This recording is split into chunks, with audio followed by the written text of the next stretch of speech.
새로운 사람의 특징 가운데 하나는 내가 그에게 친절을 베풀고 있었는데 그가 나에게 친절을 베풀고 있다는 것을 뒤늦게 알게 된다고 하는데요. 제가 늘 배우는데 자꾸 저를 스승이라고 하시니까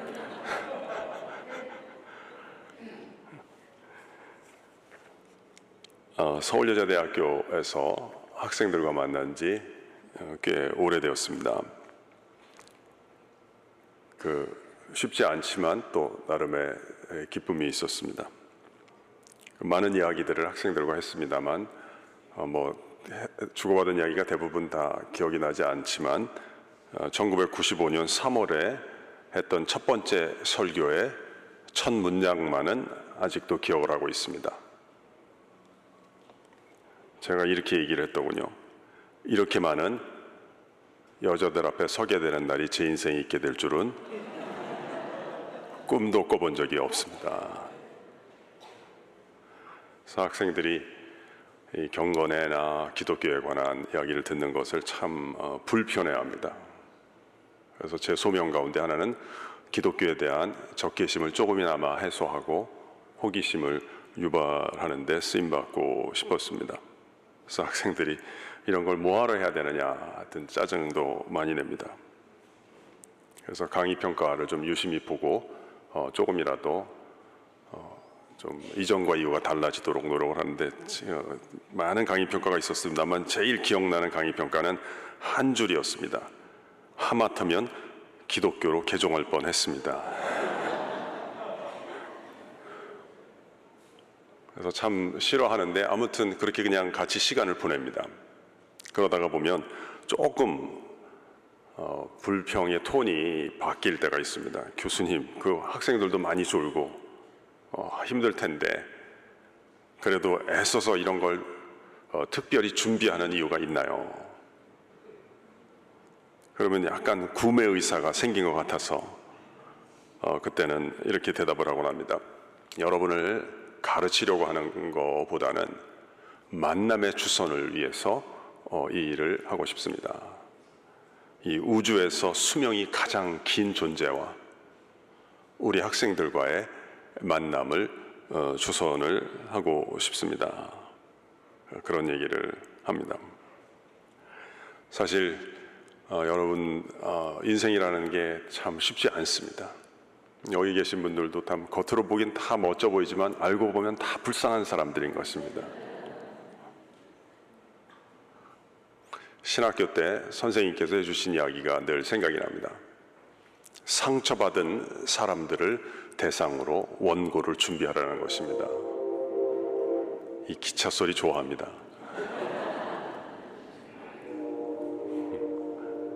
뒤에도 잠깐 언급할지 모르겠습니다만 이 잘못한 기차가 우리를 목적지에 데려다 준다, 이 말을 제가 좋아합니다. 집에서 하는 올바른 생각이 아니라 잘못한 기차가, 참 숱하게 기차를 잘못하고 살아왔습니다만 그 덕분에 하나님의 인도하심을 받을 수가 있었습니다. 상처받은 사람들을 늘 생각을 하고 어떻게 하면 그 고통을 조금이라도 줄이는 데 도움이 될 수 있을까를 생각하면서 한 줄 한 줄을 쓰라는 것입니다. 그러면 혜택이 있는데 결코 청중이 모자라지 않을 것이다. 제 친구 목사님이 과천에서 목회를 하는데요, 성경 필사를 교회에서 운영하였습니다. 성경을 이렇게 노트에 쓰는 것이죠. 이름을 붙였습니다. 뭐라고 이름을 붙였냐면 서바이블이라고 합니다. 장명을 잘한 것 같습니다. 어떤 분들은 쓰기도 하지만 또 다른 분들은 타자를 치기도 하십니다. 그것을 뭐라고 부르냐면 처바이블이라고 부릅니다. 저는 우리의 신앙의 여정은 하나님께서 한 사람 한 사람과 욥기를 쓰시고 경철기를 쓰시고 준민기를 쓰시는 서바이블의 여정이라고 생각합니다. 그래서 우리 하나님은 어떤 하나님이느냐, 한 사람 한 사람과 인생의 이야기를 펼쳐갑니다. 우리의 인생은 어떤 작가가 얘기한 바와 같이 아직 결말이 드러나지 않은 장편 소설과 흡사합니다. 그런데 우리가 오해하지 말아야 될 것이 있습니다. 그것은 우리 하나님께서는 우리를 대하실 때 정부가 국민을 대하듯이 대하시지 않는다는 것입니다. 여기는 한 분 한 분이 이 우주의 유일한 존재인 양 그 각각의 사람과 함께 하십니다. 하나님께서는 우리를 뭉뚱그려 대하실 필요가 없습니다.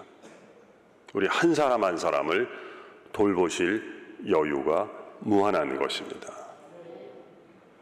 그것을 느끼고 잠기는 혜택을 절대로 놓치시지 않기를 바랍니다.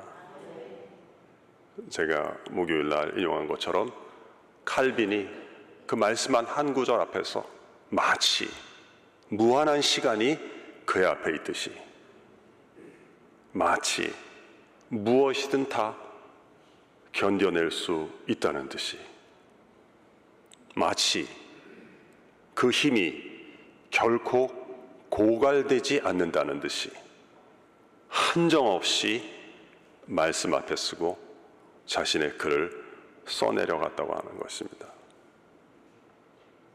마치 하나님이 일손이 부족해서 나를 요청하는 것처럼 생각하지 않으셨으면 좋겠습니다. 그 무한하신 분이 티끌 하나도 되지 않는 그 유한한 존재를 사랑하시는 그 사랑을 절대로 놓치지 말고 하나님께서 내게 부어주시는 그 은혜를 체험하고 싶고 또 그런 것들을 전달하고 싶습니다. 내 인생이 쉽지 않은 것이 우리가 다 축소의 계절을 지나갈 수밖에 없습니다. 여러분 다 훌륭하게 잘 살아오셨음에도 불구하고 어떤 생각이 듭니까? 정상에 오른 사람들도 결국은 자신의 골짜기가 없을 수가 없습니다. 이 축소의 계절이기 때문에 지금 울적한 시간을 피해갈 수가 없습니다. 그러니까 인생을 회고해 보면 지금의 이 우울함과 그 골짜기 사이를 연결해서 회고해 보기 때문에 혹시 내가 인생을 잘못 살아온 것은 아닌가, 그런 어려움 가운데 빠지게 되는 것입니다. 오늘 8절부터 시작이 됩니다만 7절에 사도 바울은 편지 쓸 때마다 늘 이런 인사를 건넵니다. 여러분에게 은혜와 예수 그리스도의 은혜와 평강이 있기를 바란다. 무슨 뜻일까요? 은혜와 평강이 있기를 바란다. 우리의 인생은 어쩔 수 없이 그 자책과 두려움 가운데 빠져 있을 수밖에 없다는 것을 바울 사도가 알기 때문에 이러한 인사말을 건네는 것입니다. 사도 바울은 여러 가지 면에서 보면 비교적 예수님을 만난 이후에 자유로운 삶을 알게 된 사람인 것 같습니다. 편지 여러 곳에서 그런 얘기를 합니다. 그리스도께서 너희를 자유케 하려고 자유를 주셨으니 그러므로 굳세게 서서 다시는 종의 멍에를 매지 말라. 본인이 그 어느 사람보다 율법에 매여 있던 사람이기 때문에 예수님의 혜택 가운데 이 자유함을 기뻐했습니다. 주는 영이시니 주의 영이 계신 곳에는 자유함이 있느니라. 그러나 그럼에도 불구하고 이 복음에 대해서는 일종의 강박을 느끼는 것 같습니다. 심지어 오늘 15절에서 얘기합니다. 그러므로 나는 할 수 있는 대로 너희에게 복음 전하기를 원하노라. 아주 고린도전서 9장에는 이게 더 심합니다. 내가 너에게 복음을 전하지 않으면 내게 화가 있을 것이다. 강박적으로 여기에 대해서 그 소원을 갖고 있습니다. 이 복음이라는 게 무엇일까요? 복음을 가장 잘 표현하는 것은 저는 이제 로마서 5장 6절이라고 보는데요. 그리스도께서 경건치 않은 자를 위하여 죽으셨다는 것입니다. 그 앞에까지 같이 살펴보면 다음과 같습니다. 우리가 환난 중에도 즐거워하나니 이는 환난은 인내를, 인내는 연단을, 연단은 소망을 이루는 줄 알미로다. 소망이 우리를 부끄럽게 아니함은 우리에게 주신 성령으로 말미암아 하나님의 사랑이 우리 마음에 부은바됨이니 기약대로 그리스도께서 경건치 않은 자를 위하여 죽으셨도다. 여기 있는 한 사람 한 사람이 이 우주의 유일한 존재인 양 주님께서는 당신 한 사람을 위해서 십자가를 지시고 죽으신 것입니다. 루이스가 표현한 바대로 예수님은 man, 사람을 위해서 죽으신 것이 아니라 each man, 각 사람을 위해서 죽으신 것입니다. 이것이 복음입니다. 지금은 여러 가지 이제 사회 봉사를 많이 하는 분 중에 옛날엔 가수였는데 션이라고 하는 분이 있습니다. 옛날에 진우션이라는 그룹에 있었는데 제가 이분이랑 좀 개인적인 인연이 있어서 제가 경건회를 인도할 때 매년 서울여자대학교에 와서 학생들과 이야기를 하였습니다. 때론 이제 제 수업에 와서 학생들과 질의응답도 하였는데요. 한 번은 우리 학생이 이렇게 질문했습니다. 어떤 남자가 배우자로 좋으냐? 그래서 대답을 했는데 두 가지를 얘기하더군요. 첫 번째는 사랑받아본 경험이 있는 사람이면 좋겠다. 아버지의 사랑이든지 할아버지의 사랑이든지 할머니의 사랑이든지 가장 좋기로는 하나님의 사랑이든지 사랑받아본 경험이 있는 사람이면 좋겠다. 두 번째는 거짓말을 하지 않는 사람이면 좋겠다. 제가 그 얘기를 들을 때 이 두 가지가 다른 것이 아니라는 생각이 들었습니다.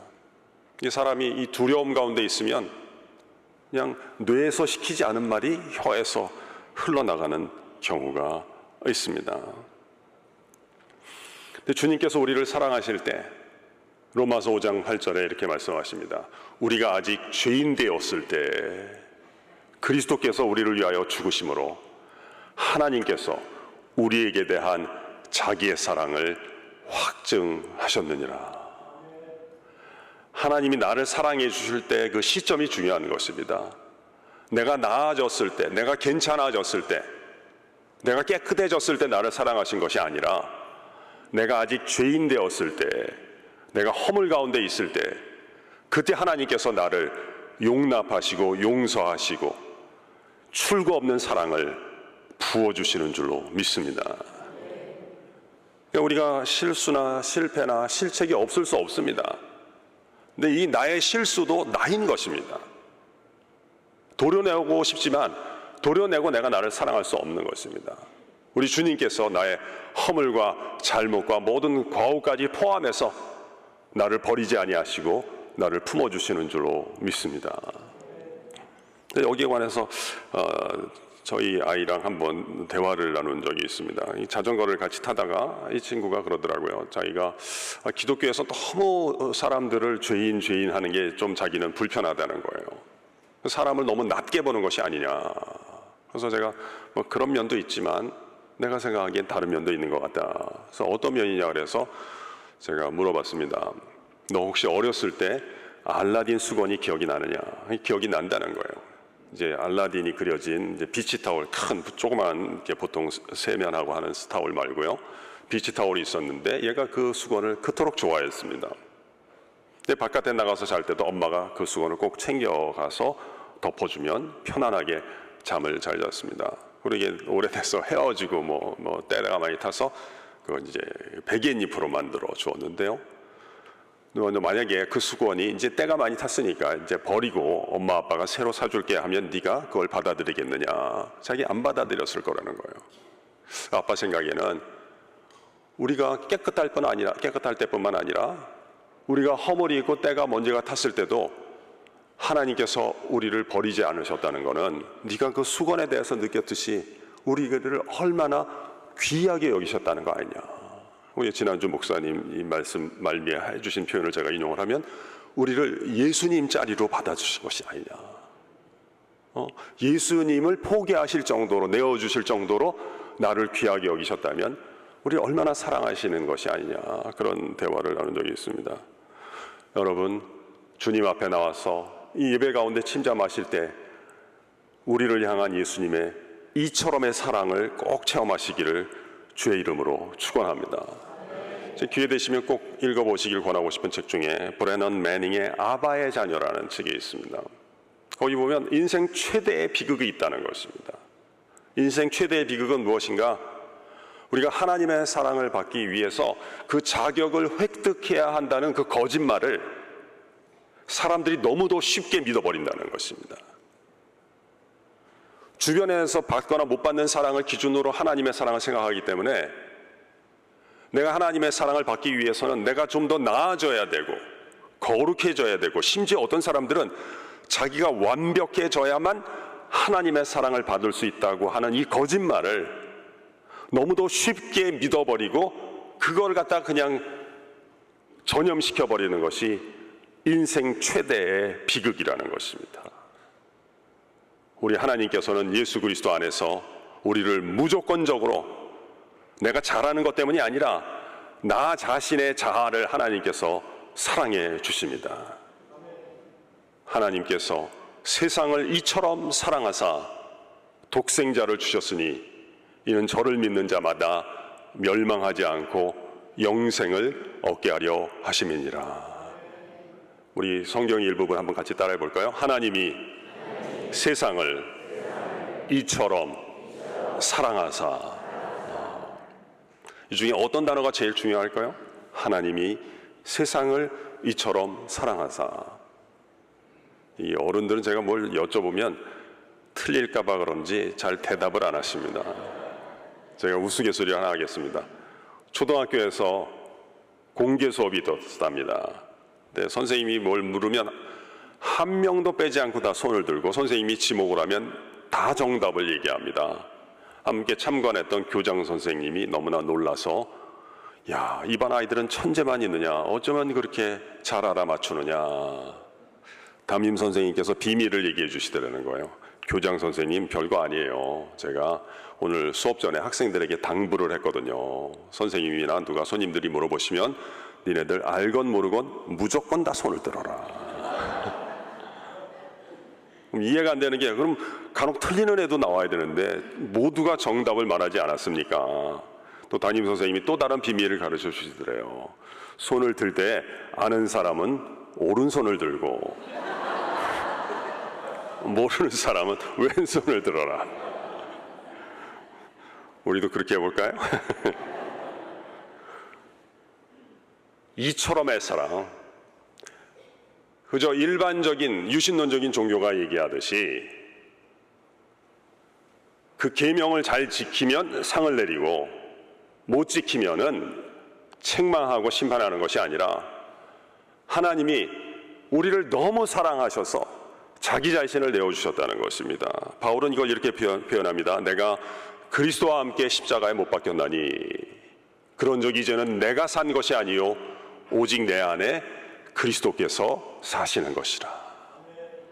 이제 내가 육체 가운데 사는 것은 나를 사랑하사 나를 위하여 자기 몸을 버리신 하나님의 아들을 믿는 믿음 안에서 사는 것이라. 바울은 이 결과로 자기가 자신을 다르게 바라본 것도 고백합니다. 그러나 나의 나된 것은 하나님의 은혜로 된 것이니 내게 주신 그분의 은혜가 헛되지 아니하여 내가 모든 사도보다 더 많이 수고하였으나 내가 한 것이 아니요 오직 나와 함께 하신 하나님의 은혜로라. 이 복음 가운데 침잠하시고 이 복음 가운데 예수 그리스도를 만나실 수 있기를 주의 이름으로 축원합니다. 그 저자들이 책을 쓸 때는 이제 결국 출판사의 마지막에 넘길 때는 퇴고를 합니다. 그래서 이 마지막 문장이 중요합니다. 순전한 기독교에 보면 마지막 두 문장이 다음과 같이 됩니다. 자기 자신을 찾으면 미움과 외로움과 절망과 분노와 파멸과 쇠퇴만을 보게 될 것입니다. 그리스도를 찾으면 그를 만날 것이며 그와 함께 모든 것을 얻게 될 것입니다. 자기 자신을 찾으면 내 생각, 내 의견, 내 경험들, 여러분 이 정도면 우리가 내려놓을 때가 되지 않았습니까? 자녀를 양육하건 함께 교제를 하건 뭐 또 사업을 하시건 자기 자신을 찾으면 미움과 외로움과 절망과 분노와 파멸과 쇠퇴만을 보게 될 것입니다. 그리스도를 찾으면 그분을 만날 것이며 그분과 함께 모든 것을 덤으로 얻게 될 것입니다. 이 혜택을 누리고 좋은 전염을 하실 수 있기를 축원합니다. 나머지 시간엔 본문 간단하게 한 두 단어만 강조하겠습니다. 8절을 읽겠습니다. 먼저 내가 예수 그리스도로 말미암아 너희 모든 사람에 관하여 내 하나님께 감사함은 너희 믿음이 온 세상에 전파되미로다. 우리 성경의 한 부분을 따라해 보실까요? 내 하나님께 감사함은, 우리 같이 한번 기도하겠습니다. 하나님, 감사의 사람이 되기를 원합니다. 네, 감사란 여기서는 이제 하나님, 누군가의 은혜 또는 혜택에 대해서 우리가 받은 것을 받았다고 말하는 것을 감사라고 합니다. 제가 예전에 어떤 모임에 가서 이 감사의 정의를 말씀을 드렸더니 어떤 분이 저에게 이렇게 코멘트를 하셨습니다. 자기가 저의 정의를 듣기 전에는 감사하는 사람은 착한 사람이고 감사를 안 하는 사람은 보통 사람이라고 생각하였답니다. 근데 제 정의를 듣는 순간 생각이 바뀌게 되었다고 했습니다. 감사하는 사람이 보통 사람이고 감사하지 않는 사람은 죽일 놈이다. 우리의 감사가 참 너무나 멋진 것이, 하나님의 은혜는 마치 마법의 주전자와 같은 것입니다. 이 마법의 주전자가 술을 따라주는데 이 술이 사라지고 낭비되지 않으려면 잔이 있어야 되는데, 이 마법의 주전자는 마치 물이 흘러가면서 그 물기를 내듯이 술이 따라지면서 잔을 만들어가는 것입니다. 나는 인격이 엉망이라서 뭐든지 인격이 있어야 받을 수 있는데, 이 예수님의 은혜는 아무것도 없어도 술이 따라지면서 잔을 만들어가고, 술이 따라지면서 내 인격에 금간 것을 아물게 하고, 술이 따라지면서 이 작은 잔을 크게 하면서 따라주시는 것입니다. 평생 이 은혜를 노래하십시다. 이 받은 것을 받았다고 노래하게 될 때 주님께서 많은 것을 주실 것입니다. 우리가 시간의 압박이 있으니까 제가 뭘 말씀을 드리는지 못하는지만 언급하고 두 번째로 넘어가겠습니다. 감사는 우리를 행복하게 하고, 첫째. 둘째, 감사는 우리를 능력 있게 하며, 셋째, 감사는 우리의 영혼을 하나님과 무사람에게 두드러지게 하는 혜택을 줍니다. 같이 한번 따라해 보실까요? 행복하게, 능력 있게, 두드러지게. 여러분, 행복하게 사시기를 혹 원하십니까? 감사를 회복하실 때 집 나갔던 행복이 귀가할 줄로 믿습니다. 설명드리지 못한 안타까움이 있지만 그런 줄로 알고 믿으시기를 바랍니다. 9절 10절에는 내가 그의 아들의 복음 안에서 내 심령으로 섬기는 하나님이 나의 증인이 되시거니와 항상 내 기도에 쉬지 않고 너희를 말하며 어떻게 하든지 이제 하나님의 뜻 안에서 너희에게로 나아갈 좋은 길 얻기를 구하노라. 우리 같이 한번 따라해 볼까요? 항상 내 기도에 너희를 말하며. 여기서 너희는 문자 그대로는 로마 교회 교인들이 되겠습니다. 그러나 우리에게 적용을 해보자면 바울 인생에 있어서 이 편지를 쓸 때까지 아직 이루어지지 못한 실패한 프로젝트를 의미하는 것입니다. 여러분도 이 아침에 하나님께 예배하러 나오셨긴 했습니다만 또 마음구석에 여러분을 짓누르는 무언가가 있을 것입니다. 그 염려거리를 바울이 기도 제목으로 바꾸는 것입니다. 바울의 경우에는 일평생의 소원이 있었습니다. 그거는 로마를 방문하는 것이었습니다. 근데 오늘 성경에도 보면 지금까지 길이 막혔다 하는데 나타나듯이 이루어지지 않고 있는 것입니다. 그리고 건강이 점점 쇠해집니다. 이제 두렵습니다. 이제 내가 로마에 가지 못하고 죽게 될 가능성을 이제는 외면할 수 없는 것입니다. 이제 눈도 안 좋으니까 편지를 쓰지는 못하고 대피를 시켰습니다. 더디오를 시켜서 대피를 시킨 것입니다. 근데 참 놀라운 것이 여기에 있습니다. 하나님은 바울이 로마로 곧바로 가게 하지 않으시고 로마서를 먼저 쓰게 하시고 나중에 보내는 것입니다. 잘못한 기차가 우리를 목적지에 데려가는 것입니다. 여러분도 여러분 자신을 위해서나 자녀를 위해서 많은 고민이 있으실 것입니다. 그러나 내가 나를 위해서 고민하는 그 시간과 하나님께서 나를 구상하시고 계획하시는 것은 비교할 수가 없는 것입니다.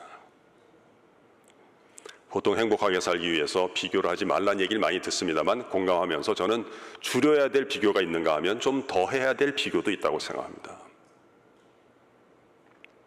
로마서 8장 18절에 이렇게 말씀하시죠. 생각건대 현재 고난은 장차 나타날 영광과 좋게 비교할 수 없도다. 이 비교를 좀 하고 살아야지 이것이 얼마나 비교할 수 없는 영광인지를 고백할 수가 있는 것입니다. 나를 구상하시고 우리 교회를 위해서 구상하시는 하나님의 놀라운 계획과 그 놀라운 사랑을 더 자주 묵상하시고 노래하는 우리 교회 되시기를 응원합니다. 매듭을 지어야 되겠습니다. 1999년 10월 어간이었던 것 같습니다. 우리 목사님께서 책을 굉장히 많이 출판하신 두란노 서원에 지금은 돌아가셨는데, 피현이 편집장으로부터 전화가 왔습니다. 그래서 저보고 여기 통화하고 싶은 사람이 있다는 거예요. 그래서 전화를 바꿔줬는데, 제가 그때까지는 한 번도 만난 적이 없고 책은 좀 읽었습니다만 어떤 분이 수화기를 들었어요. 강준민입니다. 그리고 제게 부탁을 제안하시기를, 당시 이제 로고스 교회를 담임하실 때였는데 집회를 좀 해달라고 부탁하셨습니다. 그래서 제가 학기 중이라서 청원 감사한데, 학기 중에는 이제 총장님의 허락을 좀 득해야 되기 때문에 좀 번거로워서 다음에 기회가 되면 찾아뵙겠습니다. 근데 목사님께서 강권을 하시면서 이번에 오면 앞으로 잘해주겠다고 하셨어요. 근데 그게 그 30년 가까운 이야기인 줄은 그때는 몰랐어요. 그리고 이제 목요일 날 오후에 도착을 해서 목요일 저녁, 금요일 저녁, 토요일 저녁, 그리고 주일 날 하고 주일 밤에 다시 한국에 왔습니다. 그리고 아내가 이제 공항에 데리러 와서 오면서 이야기하기를, 여보, 내가 이번엔 매우 특이한 집회를 했다. 이거 뭐가 특이하냐 그래서, 뭐 교우들도 너무 좋았지만 그 사이사이에 이분이랑 밥 먹을 때 차에서 설교한 시간이 7시간이라면 한 2배 가까이 얘기를 하고 온 것 같아. 그 이전에도 그런 집회를 한 적이 없고 그 이후에도 그런 집회를 한 적이 없습니다. 그런 얘기를 하고 이제 우리가 왔습니다. 그랬더니 이 사람이 다음날 뭘 끄적거려서 저에게 건네주었습니다. 뭐 하나 시를 써줬는데 제가 읽어드리겠습니다. 만남. 좋은 사람과의 만남은 비길 데 없는 기쁨입니다.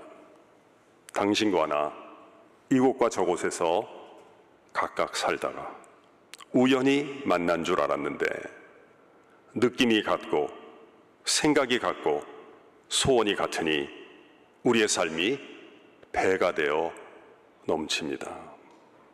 그렇게 몇 날이고 해도 끝이 없을 이야기들이 강이 되어 흐르고 대지를 적시니 우리 다시 만날 날, 그때 꽃이 피고 열매가 맺힐 것입니다. 좋은 만남은 참 소중한 선물입니다. 목사님, 감사합니다. 그리고 교우 여러분, 정말 고맙습니다. 그리고 무엇보다 우리 주님께 정말 감사합니다. 기도하겠습니다.